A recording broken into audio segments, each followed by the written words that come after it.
Saudi Arabia பதிவு ஒன்று இப்போ பார்ப்போங்களா. அதாவது வீட்டில் வந்து ஹவுஸ் டிரைவராகவும் வீட்டு சின்ன சின்ன வேலைகளையும் பார்த்துக்கிட்டு இருந்த ஒரு இந்தியரை பற்றின பதிவு இது. அவர் வந்து கடந்த 34 வருஷமாக வந்து ஒரே வீட்டிலேயே வேலை செஞ்சிட்ருக்கிறார். அப்போது விருப்ப ஓய்வு பண்ணி அவர் வந்து ஊருக்கு கிளம்புறார். சவுதி முதலாளி என்ன பண்ணுறாரு, அவருக்குள்ள அனைத்து உதவிகளையும் செய்து அவருக்கு ஒரு பிரிவு உபச்சார விழா ஒன்றையும் ஏற்படுத்துகிறார். அந்த ஓனர் அவரை கட்டி தழுவி தனது அன்பை வெளிப்படுத்துவதை பார்க்கிறோம். அவருடைய மகன்களும் மற்ற சொந்தத்தில் உள்ள குழந்தைகளும் வரிசையாக நின்று அந்த வேலையாளை நெற்றியில் முத்தமிட்டு தங்களின் அன்பை பொழிகின்றனர். இது வந்து ஒரு ஒரு பெரிய மிகப்பெரிய புரட்சிங்க. நமக்கு இந்த தமிழ்நாட்டை பொறுத்த வரைக்கும் இது மிகப்பெரிய புரட்சி. சவுதியில் இது சர்வசாதாரணம். எல்லா வீடுகள்லையும் சர்வசாதாரணம் நடக்கிறது தான். ஆனால் நமக்கு வந்து அது வந்து மிகப்பெரிய ஒரு ஆச்சரியமான ஒரு விஷயம் நம்ம தமிழகத்தை பொறுத்த வரைக்கும். அதாவது நபிகள் நாயகம் சொல்கிறாங்க தன்னுடைய இறுதி பேருரையில், உங்களுடைய தந்தை ஒருவர் தான். ஒரு அரபியருக்கு அல்லாதவரை விடவும், ஒரு அரபியர் அல்லாதவருக்கு அரபியரை விடவும், ஒரு கருப்பருக்கு சிவப்பரை விடவும், ஒரு சிவப்பருக்கு ஒரு கருப்பரை விடவும் எந்த சிறப்பும் இல்லை, இறை அச்சத்தை தவிர. உயர்குலம் தாழ்குலம் என்று இருந்தபோது அனைவரும் அல்லாஹின் அடிமையை என்று சமத்துவப்படுத்தினார்கள். புகாரி. அதையும் நம்ம பார்க்குறோம். நம்ம தமிழகத்தில் உள்ள நிலைமையை பாருங்கள். ஒருத்தருக்கு தண்ணி கொடுக்குறாங்க ஒரு அம்மா, எந்த அளவு தூரமாக நின்று, அதாவது அவனுக்கு அந்த அந்த அவருக்கு வந்து அந்த கோலை கூட கொடுக்காம இவங்களே ஊற்றி கொடுக்குறாங்க. அதை நம்ம பார்க்குறோம். இங்கே கவனிங்க, அந்த வேலையாளுக்கு பிரிவு உபச்சார விழா பண்ணுறதுக்காக அந்த பசங்கள்லாம் நல்லா வரிசையாக நிற்கிறானுங்க பாருங்கள். சவுதியோட குடும்பத்து பெண், அது அது அது எவ்வளோ பெரிய வீடுன்னு பாருங்கள். அந்த சவுதியோட வீடு எவ்வளோ விசாலமான ஒரு வீடு, எவ்வளோ பணக்காரன், அந்த சொந்தங்கள்லாம் எவ்வளோ பணக்காரங்களாக இருப்பாங்க. ஒரு ஹாலே எவ்வளோ பெருசு இருந்தால் வீடு எவ்வளோ பெருசு இருக்கும், அவன்கிட்ட எவ்வளோ சொத்து இருக்கும். எந்த ஒரு படாடபமும் இல்லாமல் ரொம்ப சிம்பிளாக அந்த பிள்ளைங்க எல்லாம் வரிசையாக வந்து நிற்கிறத பாருங்கள். அதே நம்ம தமிழகத்தில் பாருங்கள், பொள்ளாச்சி அடுத்துள்ள பூலைப்பருத்தி கிராமத்தில் ஆதிக்க சாதியினர் வசிக்கும் தெருக்களில் தாழ்த்தப்பட்டோர் செருப்பணிந்து செல்லக்கூடாது என்ற தீண்டாமை இன்றளவும் கடைபிடிக்கப்பட்டு வருவதன் சாட்சியம். அங்கே பாருங்கள், அந்த பிஞ்சு நெஞ்சங்களில் எவ்வளோ பெரிய மனசு வருத்தத்தோடு அந்த செருப்பை தூக்கிட்டு போவாங்க.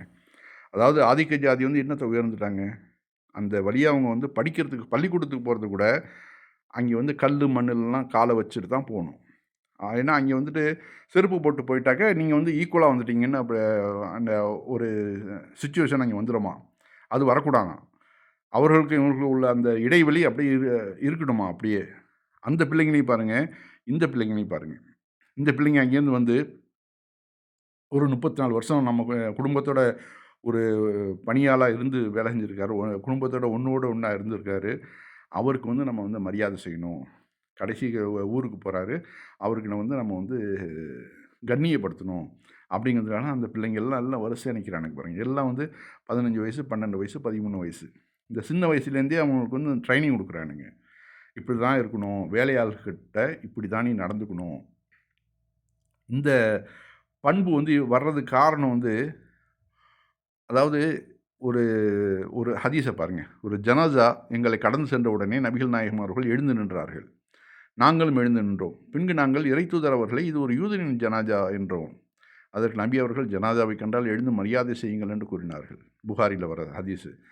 அதாவது ஒரு யூதனுடைய சவம் வந்து அங்கே போகுது, உடனே வந்து இவங்க எந்திரிச்சு நிற்கிறாங்க. அதாவது தனக்கு வந்து காலில் வந்து விழக்கூடாது, தன்னை வந்து சாஷ்டாங்கமாக கீழே விழக்கூடாதுன்னு சொன்னவங்க, ஒரு யூதனுடைய பிரேதம் போகுது, எந்திரிச்சு மரியாதை செலுத்துகிறாங்க.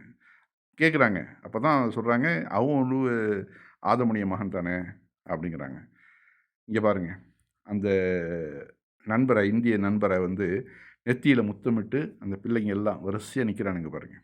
என்னமோ ஒரு ஹீரோ வந்து விஜய்யோ ஒரு அஜித்தையோ பார்க்குறதுக்காக நம்ம ஊரில் பிள்ளைங்கள்லாம் நிற்பானுங்கள்ல, அந்த மாதிரி ஒரு பணியாள், வீட்டு வேலை செய்யக்கூடிய ஒரு பணியாளை வந்து கண்ணியப்படுத்தணும், கௌரவப்படுத்தணும் அப்படிங்கிறதுக்காக அந்த பிள்ளைங்க எல்லாம் வரிசையாக நிற்கிறானுங்க. இந்த எண்ணம் வந்து எப்படி வருது? அதாவது சின்ன வயசுலேருந்தே வந்து மனிதர்கள் அனைவரும் ஆதமுடைய மக்கள். நாமக்குள்ள அதாவது ஏற்றத்தாழ்வுகள் கிடையாது. மனிதர்கள் எல்லாமே ஈக்குவல் தான் அப்படின்னு வந்து ஒரு அரபியருக்கு அரபியர் அல்லாத விடவும் ஒரு கருப்பருக்கு சிவப்பருக்கு ஒரு கருப்பரை விடவும் எந்த சிறப்பும் இல்லை இறை எச்சத்தை தவிர. அதாவது இறைவனுக்கு அது இறைவன் சொன்ன கட்டளைப்படி அவன் வாழ்க்கை நடத்துகிறான் பாருங்க. அது ஒன்று தான் அவனை வந்து உயர்ந்தவனாகவும் தாழ்ந்தவனாகவும் மாற்றும். அதை வச்சு நிறத்தை வச்சோ இல்லை குலத்தை வச்சோ மொழியை வச்சோ ஒரு நாட்டை வச்சோ உயர்ந்தவன் தாழ்ந்தவன்கிறது கிடையாது அப்படிங்கிறது சின்ன வயசுலேருந்தே வந்து அவர்களுக்கு ஊட்டப்படுது. குர்ஆனை வந்து இப்போ படிக்க சொல்கிறாங்க. குர்ஆனில் வந்து அந்த சட்டங்கள் தான் வரிசையாக வருது. எந்த இடத்துக்கு போனாலும் மனிதர்கள் நீங்கள் ஒருவர் தான், மனிதர்களைன்னு கூப்பிட்டு தான் இறைவன் பேசுகிறான் நிறைய இடங்களில். நீங்கள் வந்து உங்களுக்குள்ள உயர்வு தாழ்வு பார்க்காதீங்க, நீங்கள் எல்லாம் ஆதமுடைய மக்கள் தான், யாரும் யாருக்கும் உயர்ந்தவர்கள் கிடையாது. இதெல்லாம் வந்து நம்ம நம்ம நீ கூட நினைக்கலாம், எப்படி ஏன் இந்த முஸ்லீம்கள் வந்து குர்ஆனை வந்து இந்த மாதிரி பிடிச்சிட்டு தொங்குறாங்க அப்படின்னு கூட. அதற்கெல்லாம் ரீசன் இதுதான். எங்களுக்கு வந்து இந்த குர்ஆன் வந்து அந்த அளவு வாழ்க்கை நெறிய வந்து போதிக்குது எங்களுக்கு. தமிழகத்திலையும் பார்க்குறோம். ஒரு முஸ்லீம் வீடுகளில் வந்து ஹரிஜன பெண் வந்து உள்ளே வந்து அது பாட்டுக்கு தான் வீடு மாதிரி உள்ளே போய் வேலைகள்லாம் பார்த்துக்கிட்டு வந்துகிட்டு இருப்பாங்க. அதே ஒரே இந்து மதம்னு சொல்லக்கூடிய அந்த தலித் ஹரிஜன பெண் வந்து ஒரு ஜாதி இந்துவுடைய வீட்டிலையோ ஒரு பிராமணருடைய வீட்டிலையோ நுழைஞ்சிட முடியுமா? நுழைய விட்டுருவாங்களா? தூரத்தில் நிறுத்தி வச்சு தான் சாப்பாடுலாம் போடுவாங்க.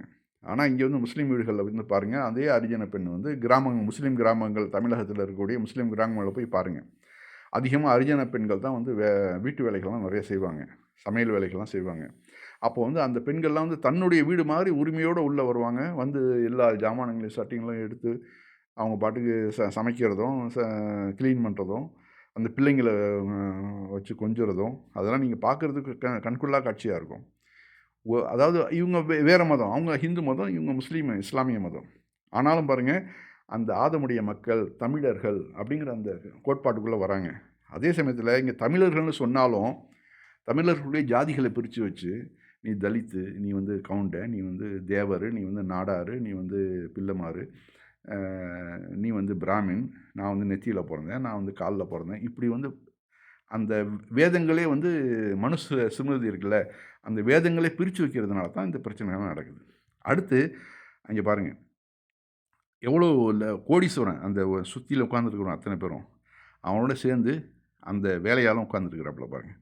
ஒரே தட்டில் பெரிய விசேஷம் என்னென்னா, ஒரே தட்டில் உட்காந்து இவன் கைப்பட்ட சோறு அவன் கைக்கு போகும், அவன் கைப்பட்ட சோறு இவனுக்கு வரும். ஆனால் எந்த ஒரு பாகுபாடும் காட்டாமல் அந்த அந்த மனிதரை உட்கார வச்சு, ஏன்னா ஆதமுடைய மகன், அவனும் ஒரு ஆதமுடைய மகன், நானும் ஒரு ஆதமுடைய மகன், எனக்குள்ள அதே பலகீனங்கள் அவனுக்கும் இருக்குது. நான் ஒன்றும் பெருசாக காசு மட்டும் தான் என்கிட்ட இருக்குது அதிகமாக, அவ்வளோதான்.